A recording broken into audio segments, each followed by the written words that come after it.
Let me just tell these dumb niggas something.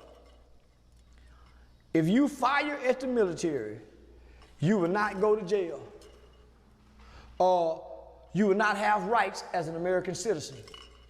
You will be classified and documented as a domestic terrorist. You might go to Guantanamo Bay. You have no due process of rights once you classified as this.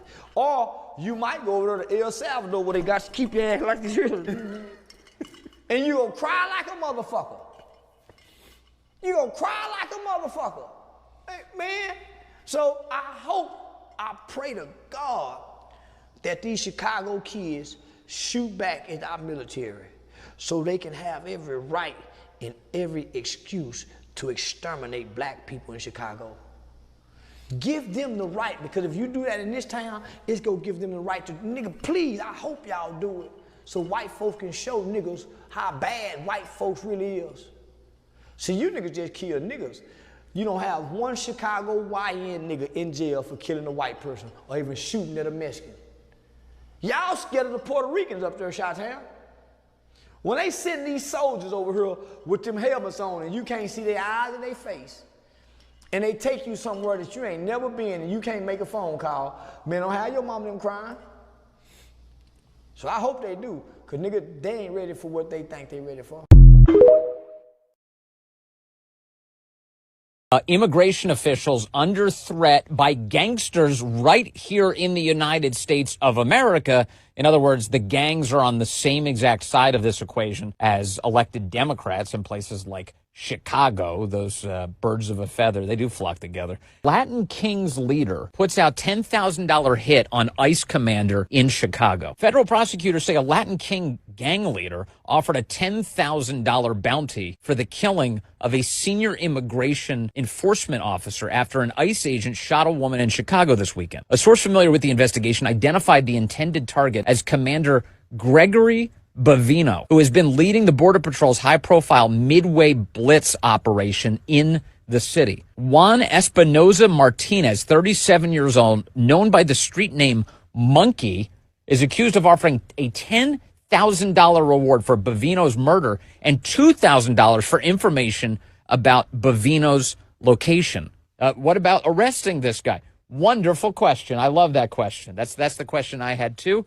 And here we go. Latin King's gang member has been arrested. They got Monkey. Image up of Monkey dressed in his high-vis yellow shirt. Look at this idiot. Would they find him inside the Keebler tree? And yeah, it does kind of look like he peed his pants. Monkey peed his pants. That's right. F-A-F-O, Monkey boy. He wet himself. So you get Monkey putting out a hit on Gregory Bavino, and Democrats are all in with Monkey. The Democrats are all in with the Latin Kings, this gang. You know, Brandon Johnson puts a target on the back of immigration enforcement, and then Monkey tries to pull the trigger. That's the 1-2 punch that the left is leading right now. Want to see more? Make sure to check out Vince. You can see it every day, 10 Eastern, rumble.com/Vince, or wherever you get a podcast. A square inch of block in this city where a citizen doesn't feel safe is unacceptable. This is Memphis. This is the United States of America, and all that bullshit is done. It's over. It's finished.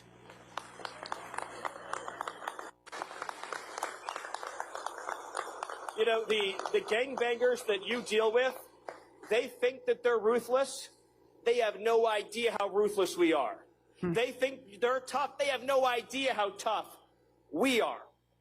They think that they're hardcore. We are so much more hardcore than they are. And we have the entire weight of the United States government behind us. What do they have? They have nothing behind them. So we are going to win. They are going to lose. We are going to rescue Memphis. And it will not only be safer than ever before, but businesses and investment are going to pour in, and Memphis will be richer than ever before. Because President Trump has decided this is a priority. And when President Trump...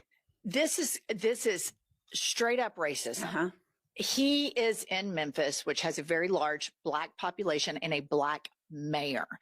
And this administration has been selectively focusing on cities that have black mayors to attack first, because inherently they are racist and the MAGA base is racist. Look no further than the person that they idolize and are martyring right now, unrepentant, unapologetic racist Charlie Kirk. But when he says gangbangers, do not kid yourself. That is messaging to white people, because there is this messaging that happens to where if a black person is a member of a gang and commits a crime, all black people are that. And white people have a tendency in the media and in government to stereotype an entire race of people. We have a white lone wolf problem right now of white men getting radicalized online and shooting stuff up all over the place. And that same stereotype doesn't apply to all white men. But for black people, it does. And we're here on this podcast to say we see what they're doing, and that is complete racism. And what he's trying to do right there is tell the city of Memphis, you have a black problem, and we're going to deal with it. I said very candidly that the right wing in this country wants a rematch of the Civil War.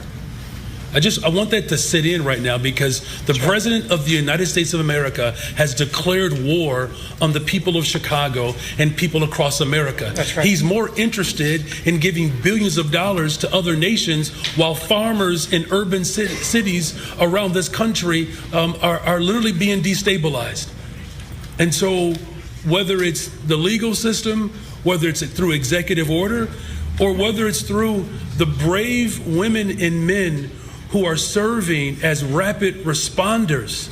We literally have people who are volunteering in this city, on the southwest side, the northwest side, all over this city, to make sure that we're protecting children from being separated from their families. And we're talking about volunteers who are literally putting themselves at risk of being shot and killed by the federal government. And so whether it's the legal system, whether it's our continuous struggle for liberation through organizing, and whether it's through executive action, or whether it's through law, it would be nice if we actually had lawmakers in Washington that would actually hold this president accountable.